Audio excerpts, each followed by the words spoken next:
La fin de cette histoire contient déjà son propre avertissement.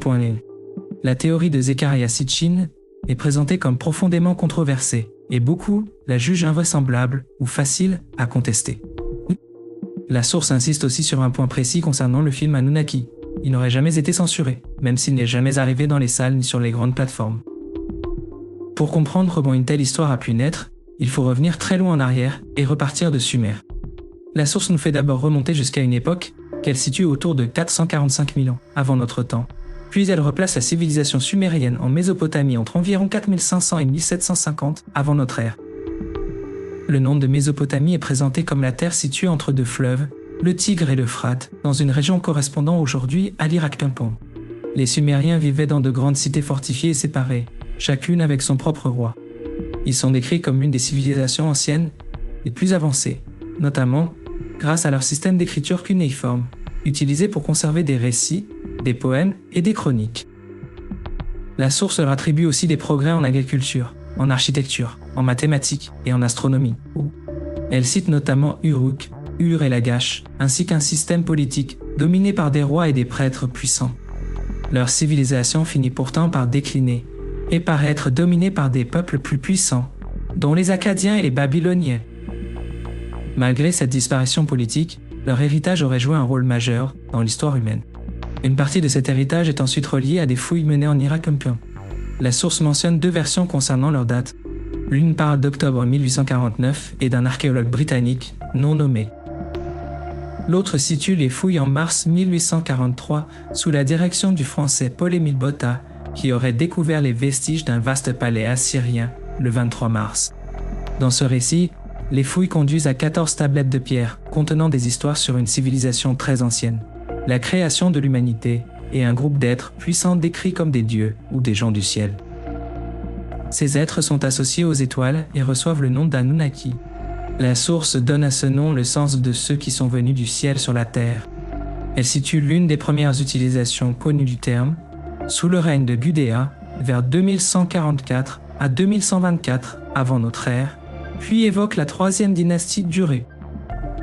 Ces tablettes auraient été étudiées par de nombreux chercheurs, mais le récit s'attarde surtout sur Zecharia Sitchin.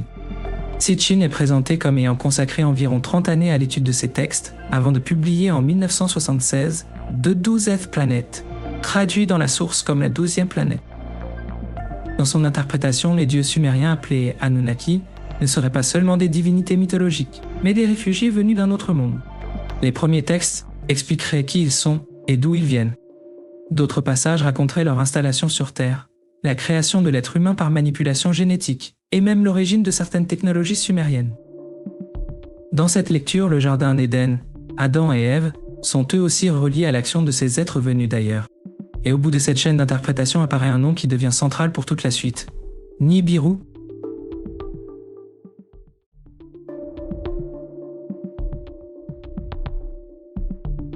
Dans la lecture de Sitchin racontée par la source, Nibiru se trouverait aux confins du système solaire et reviendrait près de la Terre selon un cycle d'environ 300-600 ans. La planète est décrite comme beaucoup plus grande que la Terre et particulièrement riche en oxyde de fer. Cette abondance donnerait une couleur rouge à ses eaux et finirait aussi par dégrader son atmosphère. Nibiru deviendrait alors un monde de moins en moins favorable à la vie. Les Anunnaki y perdraient des ressources et commenceraient à manquer de nourriture, malgré une technologie décrite comme extrêmement avancée, mêlant alchimie et magie. Cette technologie aurait besoin d'un élément essentiel, l'or. Dans le récit de la source, ses propriétés permettraient notamment de protéger une atmosphère et de résister au rayonnement cosmique. Le texte établit même un parallèle avec l'usage de feuilles d'or dans certaines technologies spatiales. Mais sur Nibiru, l'or serait trop rare. Les Anunnaki auraient donc commencé à explorer l'espace à bord de leur propre vaisseau, afin de chercher un monde où ce métal serait disponible en abondance. La Terre devient alors leur destination. Le récit imagine une planète encore sauvage, peuplée de mammouths, de grands reptiles, de dinosaures et de singes. Les Anunnaki y découvriraient d'importantes réserves d'or et choisiraient la Mésopotamie près du golfe Persique pour établir une première base. Ils y construiraient une ville appelée Eridu, que la source présente comme une sorte de première station terrestre. Autour de cette installation aurait aussi existé un jardin luxuriant, rempli d'arbres, de fruits et d'animaux. Ce lieu est identifié au jardin d'Éden, décrit comme un espace sacré, où les Anunnaki auraient passé une partie de leur temps. Mais leur présence sur Terre n'aurait pas eu pour but de créer une civilisation humaine. Leur objectif principal dans cette version de l'histoire aurait été bien plus matériel, extraire l'or dont Nibiru avait besoin. Pour accomplir cette tâche, les Anunnaki ne seraient pas venus seuls. Ils auraient amené avec eux une autre race, les Igigi. Ces êtres auraient été utilisés comme travailleurs forcés dans les mines terrestres. La recherche d'or qui avait commencé comme une solution à la crise de Nibiru devient ainsi le point de départ d'un nouveau conflit. Car après des milliers d'années de travail imposé, les Igigi finissent par refuser leurs conditions.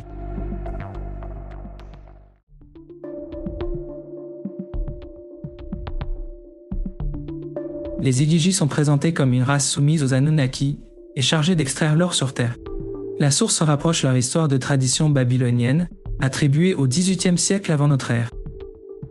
Après plusieurs milliers d'années de travail forcé, ils se révoltent contre leur maître. Le récit décrit cette rébellion comme une première grande guerre sur Terre.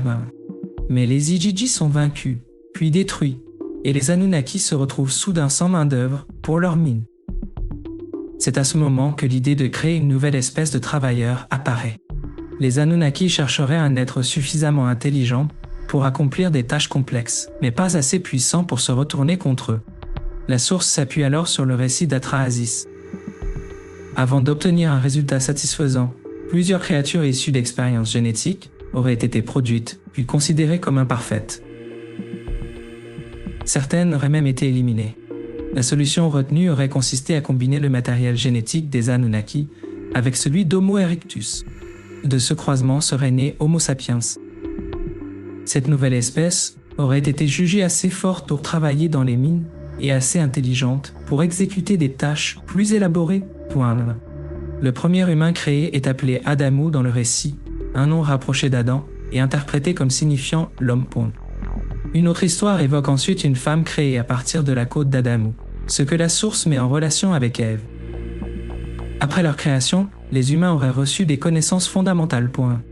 Les Anunnaki leur auraient appris à parler, à vivre en société, à cultiver la terre, à écrire et à construire des maisons en argile et en pierre peinte. Ils leur auraient aussi transmis l'usage de certaines techniques utiles au service de leur maître. Dans les représentations évoquées par la source, les Anunnaki apparaissent comme des êtres très grands et très puissants, dotés d'armes avancées.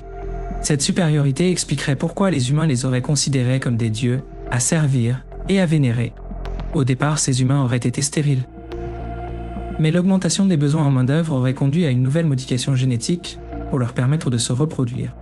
Les Anunnaki auraient d'abord accepté cette croissance et permis aux humains de vivre à Enkidu et de fréquenter le jardin d'Éden. Une condition aurait pourtant été imposée, ne pas se multiplier excessivement. La population humaine finit malgré tout par augmenter. Beaucoup sont alors chassés d'Eridu et d'Éden et doivent vivre dans des régions sauvages.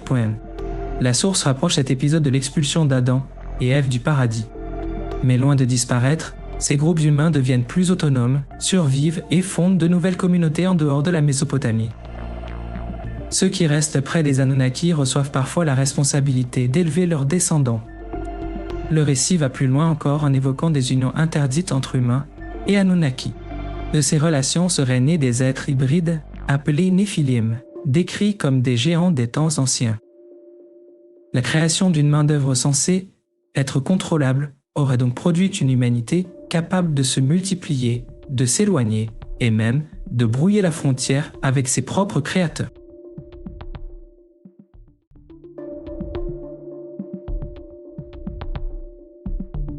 La source présente ensuite 7 grandes divinités Anunnaki au cœur de la tradition sumérienne. Anu, Enlil, Enki, Ki, Nana, Inanna et Uchu. Au sommet se trouve Anu, décrit comme l'une des figures les plus puissantes et les plus respectées. Dans la lecture rapportée, il personnifie le ciel et possède une sagesse presque sans limite. Son culte aurait été présent dans de nombreuses cités sumériennes. À ses côtés se trouve Ki, associé à la terre. L'union d'Anu et de Ki donnerait naissance aux Anunnaki, présentés ici comme les enfants du ciel et de la terre. Parmi eux, Enlil occupe une place essentielle. Il est lié à l'air, au vent et aux tempêtes. Une tradition racontée par la source affirme qu'avant sa naissance, le ciel et la terre n'étaient pas séparés. Enlil aurait établi cette séparation et maintenu la distance entre les deux mondes. Enlil est également décrit comme si sacré que les autres dieux ne pourraient pas le regarder directement. Il posséderait la tablette des destins, un objet contenant le sort des dieux et des humains, et lui donnant une autorité immense. Certaines inscriptions lui attribuent aussi le titre de père du peuple aux têtes noires. Son frère Enki joue un rôle très différent. Enki est associé aux eaux, aux fleuves et à la ville d'Eridu, qu'il aurait dirigée et protégée pendant des millénaires. C'est aussi lui qui aurait reçu d'Anu la mission de créer une nouvelle main-d'œuvre par génie génétique. Le récit d'Atrahasis revient ici avec les créatures expérimentales produites avant l'apparition des humains. Enki est ensuite associé à Ninursag, présentée comme une femme de son propre peuple qui aurait participé avec Anu et Enlil au développement de la civilisation sumérienne. Nana apparaît comme un dieu lunaire lié à la sagesse et à la curiosité. Il aurait transmis aux humains des connaissances scientifiques et astronomiques. Utu représente le soleil et devient une figure de justice, de vérité et de moralité. La source lui attribue un char sacré capable de voyager vers le ciel et une lumière d'une puissance extraordinaire. Enfin vient Inanna, sœur jumelle d'Utu. Elle est présentée comme une déesse de la fertilité, de la guerre et du pouvoir politique. Certains récits la décrivent comme une reine céleste. Son influence aurait été si grande que son culte aurait été repris par les Akkadiens, les Babyloniens et les Assyriens sous le nom d'Ishtar. Ce panthéon n'est pas seulement une liste de personnages. Il prépare le conflit central de la suite. Enki est lié à la création et montre de la sympathie pour les humains. Enlil détient l'autorité et devient de plus en plus hostile à une population humaine qui échappe au contrôle prévu à l'origine.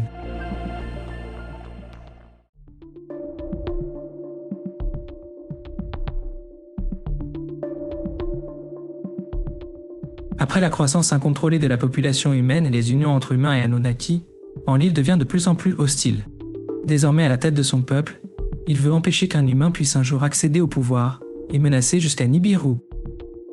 Puis le cycle supposé de 300-600 ans revient. Nibiru se rapprocherait de nouveau de l'orbite terrestre et sa gravité provoquerait des perturbations autour du Soleil et de la Terre. La source relie cette idée à un texte appelé Kolbrin, présenté comme un ancien écrit découvert en Écosse. Nibiru serait décrite comme le destructeur, un astre brillant, violent et changeant qui reviendrait à un moment déterminé.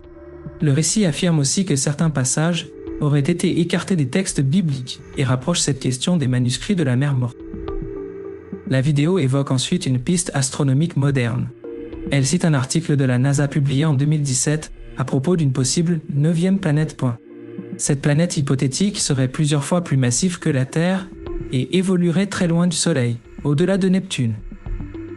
Dans la logique du récit, cette idée est rapprochée de Nibiru, même si la source continue de présenter le sujet comme une théorie. Lorsque Nibiru passerait près de la Terre, une série de signes annoncerait la catastrophe. Des taches sombres apparaîtraient sur le Soleil. Le champ magnétique terrestre s'affaiblirait. La température augmenterait et les glaces polaires commenceraient à fondre. Le niveau des mers monterait jusqu'à provoquer une immense inondation. La Terre elle-même serait décrite comme grondant avant l'arrivée du désastre, tandis que Nibiru apparaîtrait dans le ciel comme une étoile éclatante. Le déluge d'Eridu est relié à ce que la source appelle l'Eridu Genesis. Les tablettes conservées seraient fragmentaires, mais leur récit présenterait la catastrophe comme une occasion pour Enlil de débarrasser la Terre d'une humanité qu'il juge indigne. Enlil déciderait de repartir vers Nibiru. D'autres Anunnaki resteraient toutefois dans leur vaisseau pour observer la destruction. Le cataclysme commencerait par un immense effondrement de glace dans la région antarctique, suivi de tsunamis remontant vers le nord. Les vagues atteindraient les mines d'or d'Afrique puis la région d'Eridu, qui serait submergée. La source cite alors une description dramatique. Obscurité en plein jour, disparition de la lune, tremblement de terre, nuages noirs, tonnerre et éclairs avant le rugissement de l'eau. Face à cette destruction, Enki aurait choisi de désobéir. Par compassion pour les humains, il avertit certains survivants et leur ordonne de construire un grand bateau. Parmi eux se trouve Ziusudra, que la source rapproche de Noé. Dans une autre tradition, Ziusudra est décrit comme un roi pieux. Un fragment appelé dans la vidéo, le fragment de Sipar, le présenterait plutôt comme un prêtre d'Enki, prévenu à l'avance du déluge. Lorsque l'inondation arrive, Ziusudra embarque sa famille, des animaux, et un petit groupe de survivants. Son bateau traverse 7 jours et 7 nuits de tempêtes et de vagues violentes pompées. Après cette phase, La pluie continuerait encore pendant 40 jours et 40 nuits. La source souligne que des récits de grandes inondations existent dans de nombreuses civilisations sous des formes différentes. Après la décrue, Utu vient rencontrer Ziusudra. Celui-ci s'incline et offre un bœuf et un mouton en sacrifice. Anu et Enlil se mettent en colère contre Enki parce que son avertissement a permis à Ziusudra de survivre. Le rescapé demande alors leur pardon pour Enki et pour lui-même. Devant sa sincérité et parce qu'il a préservé des animaux, ainsi qu'une partie de l'humanité, Ziusudra reçoit finalement leur clémence et même la vie éternelle. Il serait ensuite conduit vers un pays situé au-delà de la mer, appelé Dilmon, la terre où le soleil se lève.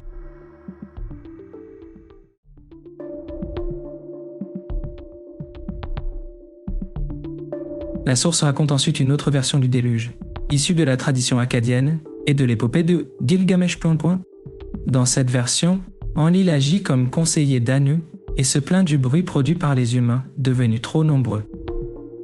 Il propose alors aux dieux de les éliminer, grâce à une inondation capable de détruire l'humanité en peu de temps. Le survivant ne porte plus le nom de Ziusudra. Il est appelé Utnapishtim et reçoit lui aussi un avertissement d'Enki, toujours présenté comme favorable aux humains. Enki lui ordonne de construire un grand bateau avant l'arrivée des eaux pointilleuses. La vidéo cherche ensuite à rapprocher ce récit de données sur les variations océanes du niveau marin. Elle affirme que des carottes de glace prélevées au Groenland et en Antarctique montrent qu'au maximum de la dernière période glaciaire, le niveau des mers se trouvait environ 425 pieds plus bas qu'aujourd'hui. Elle insiste surtout sur l'idée d'une remontée rapide du niveau des eaux après cette période. Une fois le déluge terminé, les Anunnaki restés sur Terre commenceraient à reconstruire. Ils créeraient de nouveaux ports spatiaux et des bâtiments alignés sur les étoiles pointues. La source cite une formule selon laquelle la Terre devrait devenir un reflet du ciel. Enki accepterait ce projet, tandis qu'Enlil, depuis un monde lointain, lui ordonnerait finalement de retourner sur Nibiru. Le récit attribue alors aux Anunnaki la construction de pyramides et d'autres monuments anciens dans différentes régions du monde. Ces structures auraient servi de repères permettant de guider leur retour vers la Terre. Lorsqu'ils repartent, leur influence est décrite comme s'étendant de la Mésopotamie à l'Inde et jusqu'à l'Amérique du Sud. Avant son départ, Enki aurait transmis aux humains un vaste ensemble de connaissances: architecture, mathématiques, musique, écriture, astronomie, politique et gouvernement. Il leur aurait aussi enseigné un système monarchique dans lequel les dirigeants devaient préserver leur lignée. La source suggère que seuls les humains issus de croisements avec les Anunnaki ou génétiquement modifiés auraient été considérés comme aptes à gouverner. Les rois devenus héritiers de ce système auraient agi comme représentants des Anunnaki et auraient continué à appliquer leurs principes. L'exigence de préserver la lignée est rapprochée des mariages entre familles nobles. La vidéo rapporte même une spéculation selon laquelle les Anunnaki auraient pu contrôler l'humanité pendant des siècles grâce à cette sélection des lignées. Avant de repartir, ils auraient également demandé la construction de zigguras alignés avec certaines constellations. Comme les autres monuments, ces temples auraient servi à préparer ou à guider un futur retour. La possibilité que Nibiru repasse près de la Terre reste donc couverte dans le récit. Les Anunnaki seraient alors susceptibles de revenir reprendre le contrôle de l'espèce qu'ils auraient créée comme main-d'œuvre.